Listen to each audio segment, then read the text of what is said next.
اور اس کے ساتھ ساتھ ان کی ملازمہ کا بھی ذکر ہے اس میں۔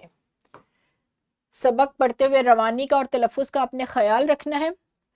حاشر کی امی اس بات سے سخت نالاں تھی کہ وہ بار بار سمجھانے اور تاکید کے باوجود ملازمہ سے بدتمیزی کرنے سے باز نہیں آتا تھا۔ وہ اکثر اس سے تم کہہ کر، اب یہاں پر آپ نے اس بات کا خیال رکھنا ہے کہ وہ اپنی ملازمہ کو کیا کہہ کر پکارتا تھا؟ تم کہہ کر بلاتا، جو امی کو سخت ناگوار گزرتا۔ ملازمہ کئی سال سے ان کے گھر میں کام کر رہی تھی، وہ نہایت سادہ مزاج عورت تھی۔ اب آپ نے اس کو بھی خط کشید کر لینا ہے کہ ملازمہ کس مزاج کی عورت تھی؟ سادہ مزاج۔ وہ حاشر کے رویہ سے نالاں ہوتی تھی، لیکن حاشر کی امی سے یہی کہتی، بیوی میں تو خدمت گار ہوں، چھوٹے صاحب جیسے بھی بلائیں مجھے برا نہیں لگتا۔ آپ نے ملازمہ کے جواب کو بھی خط کشید کر لینا ہے، تاکہ اگر آپ سے سوال پوچھا جائے کہ حاشر کے رویے پر جب اس کی والدہ سوال کرتی تو ملازمہ کیا جواب دیا کرتی تھی۔ لیکن حاشر کی امی کے پیش نظر محض گھریلو ملازمہ کی دل جوئی ہی نہیں بلکہ حاشر کی تربیت بھی تھی۔ وہ اچھی طرح جانتی تھی کہ کسی بھی شخص کا طرز خطابت اس بات کا مظہر ہے کہ وہ کس خاندان سے تعلق رکھتا ہے۔ مہذب، تعلیم یافتہ اور اخلاق و اقدار کو اہمیت دینے والے خاندان کے پروردہ فرد کا سلوک اور گفتگو اس کی علمیت کے سارے پردے چاک کر دیتی ہے۔ دینی اور دنیاوی تعلیمات اسے یہی سکھاتی ہیں کہ وہ دوسروں، خاص طور پر خواتین کو مخاطب کرتے وقت نہایت شائستگی اختیار کرے۔ سبق کا پہلا متن ہے، جس طریقے سے میں نے پڑھا ہے مولم بھی اسی طریقے سے جماعت میں طلبہ کو پڑھ کر سنائیں گے، یعنی اس کی بلند خوانی پہلے خود کریں گے اور اس کے بعد اس سے متعلق سرگرمیاں کروائی جائیں گی۔ سبق کا پہلا نفس ختم ہوگا یہاں پر۔ ہر رشتے میں مرد اپنی زیر کفالت خواتین کی تمام ضروریات باعزت طور پر پوری کرنے کا ذمہ دار ہے۔ احترام نصفاں کی اس سے بڑی مثال کیا ہو سکتی ہے؟ یہاں پر پہلا نفس ختم کرایا جائے گا۔ معلم جیسے ہی پہلے نفس کی بلند خوانی کریں، اس کے فوراً بعد ہی ایک سوال طلبہ سے حل کروائیں جو کہ سبق کے متن سے متعلق ہے، اور کیونکہ ابھی بچوں نے سنا ہی ہوگا متن تو لہٰذا وہ اس سوال کو بآسانی حل کر سکیں گے۔ سوال کیا ہے؟ سبق کے متن کے مطابق درست جواب کو منتخب کرنا ہے اور درست جواب پر یہ والا نشان لگانا ہے، یعنی گڈ کا ٹک کا۔ اچھا، سوال ہے حاشر کی امی کو اس کی کیا بات بری لگتی تھی؟ اب 4 ممکنہ جوابات ہیں، اس میں سے درست جواب پر طلبہ نشان لگائیں گے۔ یہ کتاب پر حل کرنے والا سوال ہے۔ جیسے ہی بلند خوانی ختم ہو، معلم جماعت میں طلبہ کو یہ کام تفویض کرے اور اس کام کو جماعت میں ہی حل کروائیں۔ بچے کتاب پر اس سوال کا جواب لکھیں گے، یعنی درست جواب کی نشاندہی کریں گے۔ اس کے بعد کام شروع ہوگا سرگرمیوں کا۔ بچوں اب آپ کا کام شروع ہوا ہے، اور پہلی سرگرمی ہمارے آج کے حاصل تعلم سے متعلق کون سی ہے؟ دلچسپ ہے، مزیدار ہے اور معلومات سے بھرپور ہے۔ دیکھتے ہیں وہ کون سی سرگرمی ہے۔ جماعت کی تعداد کے مطابق مختلف گروہوں میں تقسیم ہو۔ جتنی تعداد ہے، اگر 30 کی تعداد ہے تو اس کے مطابق 5 افراد کا گروہ بنا لیں، 6 کا بنا لیں۔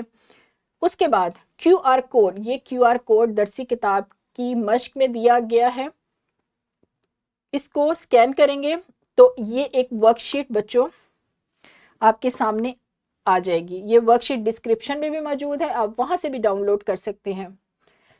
کیو آر کوڈ میں اندیکھی عبارت یہ اس لیے ہے کیونکہ یہ کتاب کا حصہ نہیں ہے بلکہ کسی میگزین سے، اخبار سے لی گئی ہے، تو آپ نے کیا کرنا ہے، اس کو مناسب رفتار، روانی اور درست تلفظ کے ساتھ اس کی خواندگی کرنی ہے، یعنی اس کو پڑھنا ہے گروہوں کی صورت میں۔ گروہ کا جو ایک ہوگا نمائندہ وہ ہوگا سربراہ، وہ اپنے پاس یہ خاکہ بنائے گا۔ یہ 3 افراد کا خاکہ بنا ہے، اگر 6 ہیں 5 ہے تو اس حساب سے یہ خاکہ مرتب کیا جائے گا، ان کے یہاں پر نام لکھے جائیں گے، اور اس کے بعد تلفظ کس نے کیسا ادا کیا ہے، رموز و اوقاف، یعنی رموز و اوقاف علامات جو ہے یہ علامات، ان کو پیش نظر رکھتے ہوئے کس طریقے سے پڑھا گیا ہے، روانی کیا ہے، رفتار کیا ہے، انداز بیاں کیا ہے، رفتار اور میزان یعنی کل 10 نمبر ہیں تو کتنے نمبر حاصل کیے ہیں. لہٰذا ایک جو نمائندہ سربراہ ہوگا وہ اپنے پاس یہ خاکہ ترتیب دے گا، اور اس میں اگر 5 ہیں 6 ہیں جتنے بھی ارکان ہیں ان کے نام درج ہوں گے، اور نام درج ہونے کے بعد درج ذیل خانے میں یعنی جو مجموعی طور پر 10 نمبر ہے ہر درجے پر نمبر لگائے جائیں گے، اور سرگرمی کے بعد معلم یا معلمہ کو یہ میزان، یہ جو گراف ہے یہ دیا جائے گا کہ گروہ کے اتنے لوگوں نے اتنے نمبر حاصل کیے ہیں، اس طریقے سے اس سرگرمی کو سر انجام دیا. بہت ہی دلچسپ سرگرمی ہے، بہت ہی مزیدار ہے. لہٰذا QR کوڈ کو سکین کریں، ورک شیٹ نکالیں، یا ویڈیو کے آخر میں یعنی ڈسکرپشن میں جو دی گئی ہے وہاں سے ڈاؤن لوڈ کریں، اور اس میں دی گئی عبارت کو بہت ہی اچھے طریقے سے پڑھیں، لیکن گروہی صورت میں. یہاں پر ویڈیو کو روکیں اور اس کام کو سر انجام دیں. جی بچوں، ہماری پہلے حاصل تعلم کی سرگرمی ختم ہوئی. دوسری سرگرمی وہ بھی اسی طرح کی ہے، دیکھتے ہیں وہ کیسی سرگرمی ہے. یہ بھی QR کوڈ میں دی گئی ایک ورک شیٹ ہے. QR کوڈ جب آپ سکین کریں گے ایک ورک شیٹ آئے گی. ورک شیٹ میں بچوں آپ کو ایک لنک ملے گا، آپ نے اس لنک کو کاپی کرنا ہے. کاپی کرنے کے بعد آپ نے کیا کرنا ہے، گوگل پر لے کر جانا ہے یا یوٹیوب پر. اگر یوٹیوب پر نہیں کھل رہی تو آپ نے اس کو گوگل پر پیسٹ کرنا ہے، اور آپ کو ایک ویڈیو آئے گی جس میں آپ آواز سنیں گے. ایک خطبہ ہے یا کچھ معلومات ہیں اسلامی نقطہ نظر سے خواتین کے احترام کی، کیونکہ ہمارا جو سبق ہے وہ ہے احترام نصفہ یعنی خواتین کا احترام. اس سے متعلق یہ ویڈیو ہے، اسلامی نقطہ نظر ہے، نبی پاک کے ارشادات اس میں شامل ہیں. تو آپ نے بہت ہی توجہ سے اس کو سننا ہے. پھر معلم آپ سے کچھ سوالات پوچھیں گے. یہ سوالات کچھ اس نوعیت کے ہو سکتے ہیں، میں نے نمونے کے طور پر کچھ سوالات لکھے ہیں یہاں پر ورک شیٹ کے آخر میں. معلم اس سے مختلف بھی سوالات پوچھ سکتے ہیں، یہ بھی سوالات پوچھے جا سکتے ہیں. تو لہٰذا بچوں آپ نے اس ویڈیو کو، اور اگر معلم جماعت میں چاہیں تو برقی میڈیا کا استعمال کرتے ہوئے پوری جماعت کو ایک ہی دفعہ یہ ویڈیو سنوا دیں، اور اس کے بعد اس سے متعلقہ سوالات جماعت میں پوچھیں. یہاں پر ویڈیو کو روکیں اور اس سرگرمی کو سر انجام دیں. لیکن بچوں آپ نے بہت ہی توجہ سے اس ویڈیو کو دیکھنا ہے، سننا ہے، تاکہ جب آپ سے سوالات پوچھے جائیں تو آپ اس کا درست جواب دے سکیں.